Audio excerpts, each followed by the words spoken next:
மறைத்து நடிக்குது ராஜாவும் இளவரசனும்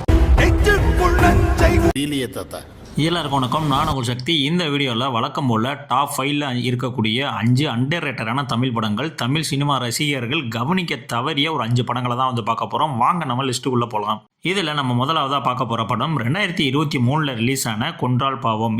இந்த படத்தினுடைய கதை என்ன அப்படின்னு பார்த்தீங்கன்னா 1980 நடக்கிற மாதிரி தான் அந்த கதையை வந்து அமைச்சிருப்பாங்க. ரொம்ப வறுமையில் இருக்கிற ஒரு ஏழை அப்பா தான் சார்லி, அம்மா வந்து ஈஸ்வரி ராவ், அவங்களோட பொண்ணு வந்து வரலட்சுமி. 3 பேரும் சேர்ந்து வாழ்ந்துட்டு வர்றாங்க. ஒரு மலை ராத்திரியில் அர்ஜுன் அப்படின்ற ஒரு அந்நிய நபர் வழியில் வழி தெரியாமல் இவங்க வீட்டுக்கு தங்க இடம் கேட்டு வர்றாரு.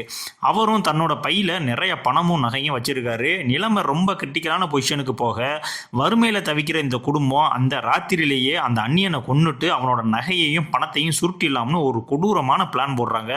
ஆனால் அதுக்கப்புறம் இந்த படத்தில் என்ன நடந்துச்சு அப்படின்றது தான் இந்த படத்தினுடைய ஒன்லைன் ஸ்டோரி. இந்த படத்தை பொறுத்த வரைக்கும் crime thriller, mystery thriller fans எல்லாத்துக்கும் கண்டிப்பாக அந்த படம் வந்து பிடிச்சி ஆகும். படத்தினுடைய மிகப்பெரிய பாசிட்டிவே ஒரே வீட்டுக்குள்ளே அந்த ஒரு ராத்திரியில் நடக்கிற சம்பவங்களை வச்சு திரைக்கதையை ரொம்ப விறுவிறுப்பாகவும் சஸ்பென்ஸாகவும் கொண்டு போன விதம் தான். வரலட்சுமி, சரத்குமார், சார்லி, ஈஸ்வரி ராவ் எல்லாரும் சூப்பரான ஆக்டிங்கை வந்து வெளிப்படுத்தியிருப்பாங்க. சாம் சிஎஸ்னுடைய பின்னணி இசை இந்த படத்துக்கு ஒரு மிகப்பெரிய பலம் அப்படின்ற மாதிரி சொல்லுவேன். படத்தினுடைய ஃபர்ஸ்ட் ஹாஃப்ல கேரக்டரோட இன்ட்ரோடக்ஷனுக்காக கொஞ்சம் ஸ்லோவாக போகும். அதுக்கப்புறம் இவரை கொலை பண்ணலாம் அப்படின்னு முடிவு பண்ணதுக்கப்புறம் படம் செம்ம பீக்கில் வந்து போயிட்டு இருக்கும். கண்டிப்பாக த்ரில்லர் ஃபேன்ஸாக இருந்தீங்கன்னா இந்த படத்தை வந்து நீங்கள் மிஸ் பண்ணவே பண்ணிடுறாங்க.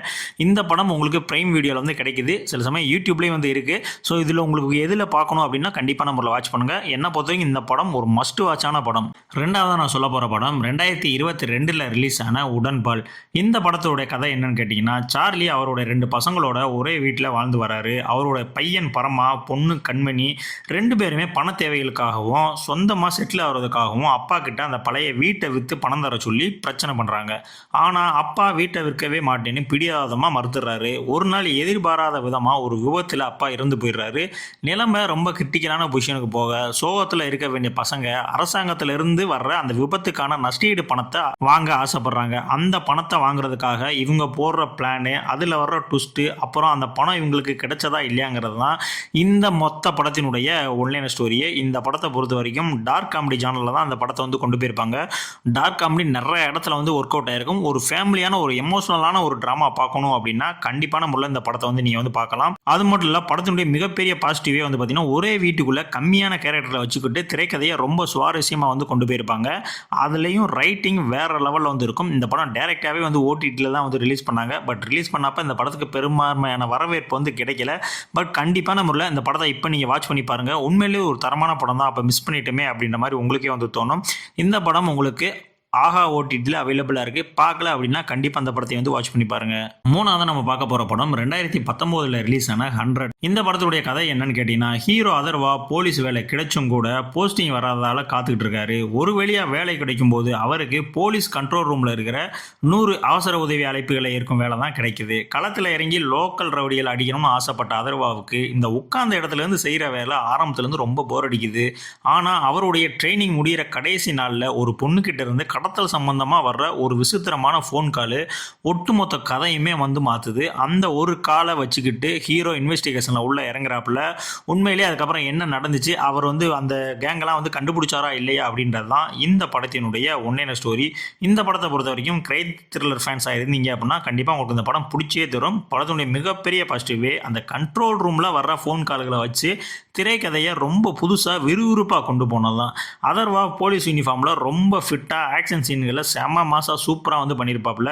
படம் எங்கேயுமே வந்து போர் அடிக்காதுங்க. செகண்ட் ஹாஃபில் மட்டும் தான் ஒரு லைட்டாக கொஞ்சம் லேக் அடிக்கும், அவ்வளோதான். பட் நீங்கள் எதிர்பாராத விதமான ஒரு ட்விஸ்ட்லாம் வந்து இந்த படத்தில் வந்து இருக்குது.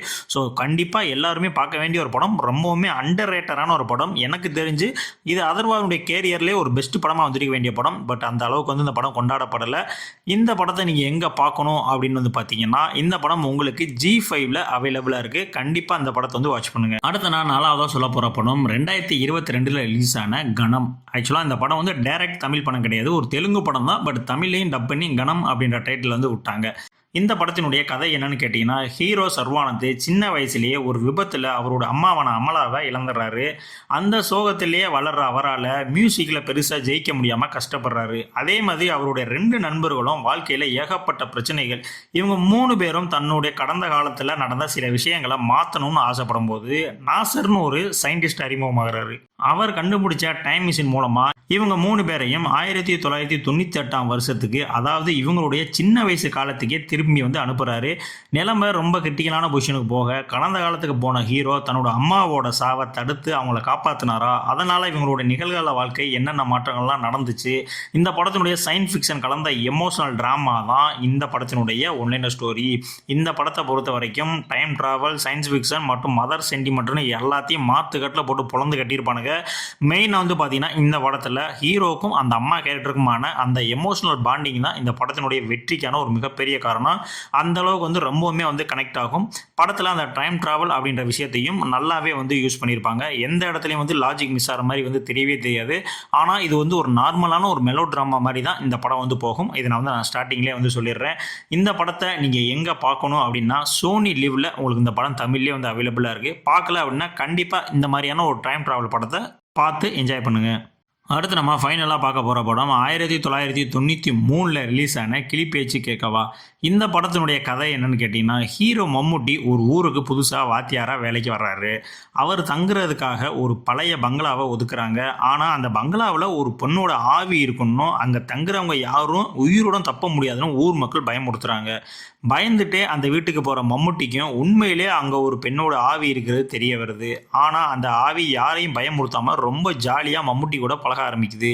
நிலைமை ரொம்ப கிரிட்டிக்கலான பொசிஷனுக்கு போக அந்த பொண்ணு எப்படி இறந்தா, அவங்களோட சாவுக்கு பின்னாடி இருக்கிற கொடூரமான பின்னணி என்ன, அவளுக்கும் மம்முட்டிக்கும் எப்படி நியாயம் வாங்கி தர்றாருன்றது தான் இந்த படத்தினுடைய ஹாரர் கலந்த எமோஷனல் காமெடி தான் இந்த படத்தினுடைய ஒன்லைனர் ஸ்டோரி. இந்த படத்தை பொறுத்த வரைக்கும் அந்த கிளாசிக் ஹாரர் காமெடி மற்றும் எமோஷனல் ஃபேன்ஸ் எல்லாருக்குமே இந்த படம் கண்டிப்பான முறையில் பிடிச்சே தீரும். படத்துடைய மிகப்பெரிய பாசிட்டிவே மம்முட்டி கனகா காம்பினேஷனில் அந்த அளவுக்கு பெர்ஃபார்மன்ஸ் வெளுத்து வாங்கியிருப்பாங்க. இளையராஜாவுடைய இசையில் 2 பாடல்கள் வேற லெவலில் இருக்கும்.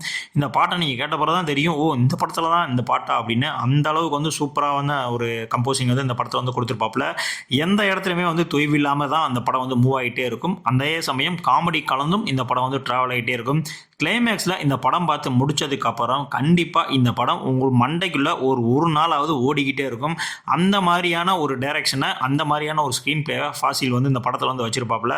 இது என்னுடைய பர்சனல் ஃபேவரட். நான் இப்போவும் சொல்லுவேன், எனக்கு எப்போ போர் அடித்தாலும் இந்த படம் யூடியூப்பில் இருக்குது, போட்டு ஃபஸ்ட்டு இந்த படத்தை தான் பார்ப்பேன்.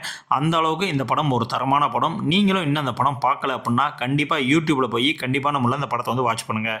இப்போ நான் சொன்ன இந்த 5 படங்களில் என்னுடைய பர்சனல் ஃபேவரட் எது அப்படின்னு கேட்டிங்கன்னா, நான் முதல்ல சொன்ன அந்த கொன்றால் பாவம் படமும் இப்போ ஃபைனலாக சொன்ன இந்த கிளிப்பேச்சு கேட்கவா படமும் தான். இந்த 2 படமுமே என்னுடைய பர்சனல் ஃபேவரட். நீங்கள் இந்த 5 படங்களில் எதெல்லாம் பார்த்துட்டீங்க, எதெல்லாம் பார்க்கல, இந்த 5 படங்களில் உங்களுடைய ஃபேவரட்லாம் எது அப்படின்றத கண்டிப்பான முறையில் நம்மளுடைய கமெண்ட்ஸில் சொல்ல மறந்துடாதீங்க. இதே மாதிரியான மோஸ்ட் அண்டர்ரேட்டடான தமிழ் படங்கள், தமிழ் சினிமா கவனிக்க மறந்த தமிழ் படங்களுடைய லிஸ்ட்டு அடுத்த வேணும் அப்படின்னா கண்டிப்பாக பார்ட் 8ன்னு கமெண்ட் பண்ணுங்கள். கண்டிப்பாக பார்ட் 8க்கான வீடியோவும் நான் கிரியேட் செஞ்சு போடுறேன். அதுக்கு முன்னாடி நம்மளுடைய சேனலை சப்ஸ்கிரைப் பண்ணலை அப்படின்னா கண்டிப்பான முறையில் சப்ஸ்கிரைப் பண்ணிக்கோங்க. ஏன்னா நம்மளுடைய சேனல் பெரிய சேனலாக இல்லை, சின்ன சேனல் தான். ஸோ நீங்களாம் சப்ஸ்கிரைப் பண்ணால் தான் நம்மளுடைய சேனல் மென்மேலும் வளரும். ஸோ இதே மாதிரியான அடுத்த ஒரு வீடியோவில் உங்களை சந்திக்கிறேன். நன்றி.